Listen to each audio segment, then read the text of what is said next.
I'm supposed to sit here and tell you that Dak Prescott is the MVP of the league, and so far he's performed like it. I'm supposed to sit here and tell you that Lamar Jackson is changing the league and that all of our opinions about him were wrong, and he has, in fact, performed like it. But there's an interesting thing. This is a hard thing to do in college football. What's the hardest thing to do early in college football? Hard to equate stats to one another. Equate stats to one another. Right? Like, let's look at the rankings. Okay? If we take a peek at, I don't know, LSU, right? And Joe Burrow, who's their quarterback.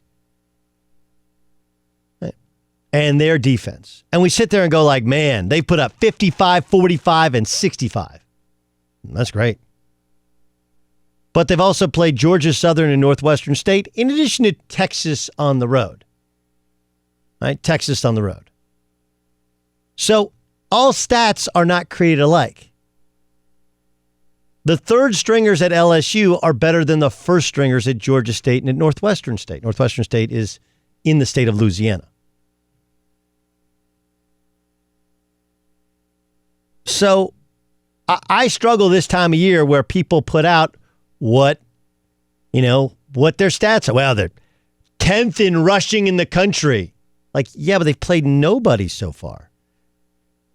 Now we're doing this with Jalen Hurts. We're doing this with Wisconsin. Like, I think Wisconsin looks really, really good. They've also played South Florida and Central Michigan.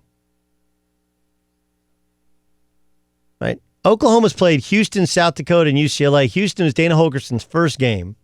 And UCLA, they're in the first of, 3 games. You know what? Here's the best one. It's like Central Florida.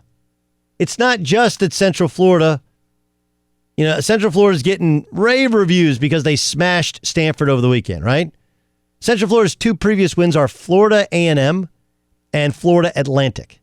And when they got Stanford's on the third end of a 4-game swing that's just ridiculous, right? They played Northwestern, then they played USC. They don't have their starting quarterback. They're all banged up. They go and play at Central Florida in the heat of an Orlando day, and they get beat 45-27. Sorry, I just have a tough time with quality of opponent or even the opponent being beaten up.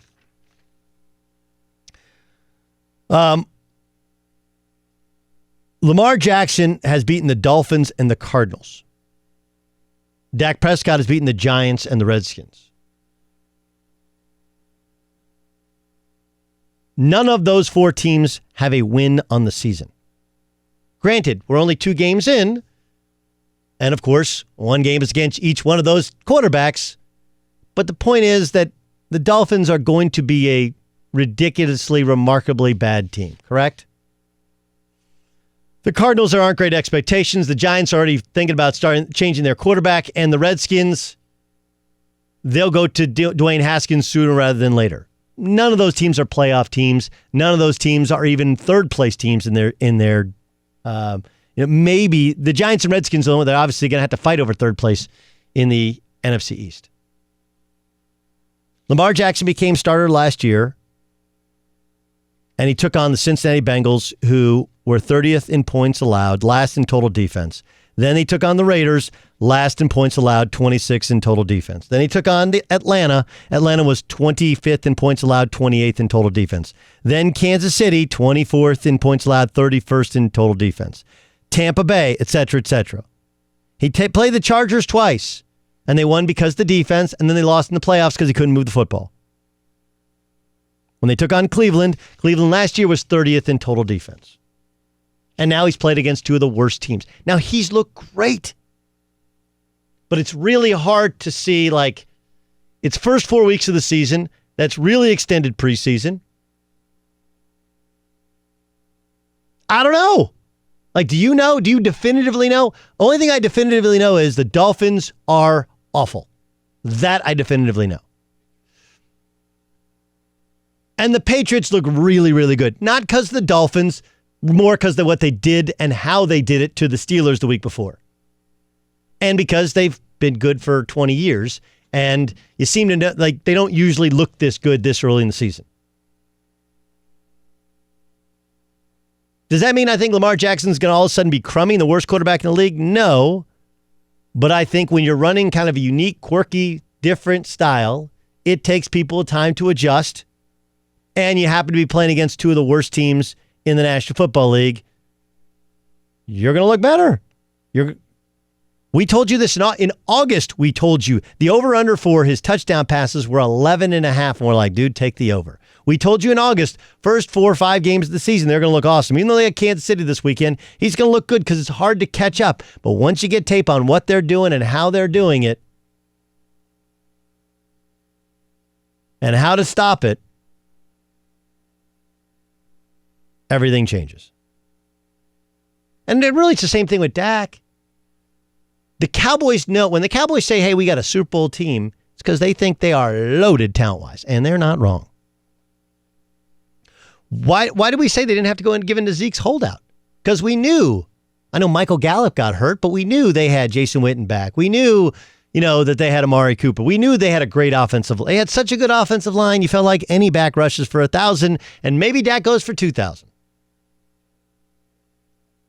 Giants, Redskins, Dolphins. We knew they were going to stink, and we're like, they're going to be 3-0 if Zeke plays or if Zeke's in Cabo. Doesn't matter.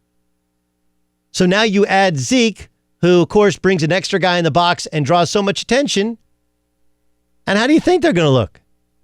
They're going to look wide open. So look around the NFL, and I know that right now at the quarter, we're at the half of the quarter pole, and you're going to sit there and go, the Baltimore Ravens are awesome. Ravens, they did get the benefit of Pittsburgh falling apart, but they have to go to Kansas City, to Pittsburgh, to Seattle as their next 3 road games. And it should be pointed out coming out of the bye, they'll take on the New England Patriots. My guess is the Patriots are not only talented enough, but will scheme enough to where they got a pretty good sense of how to shut down. If he lights up the Patriots, I'll crown him. If he lights up Seattle on the road, we'll crown him. But the more tape that's out there, the more they're going to make him play left-handed, do something that he doesn't do well. And for the Dallas Cowboys, the same is true. Once you get past those first couple weeks of the season, even they get New Orleans now on the road. They got Green Bay, they get the Jets, the Eagles, Minnesota, New England on the road, Chicago.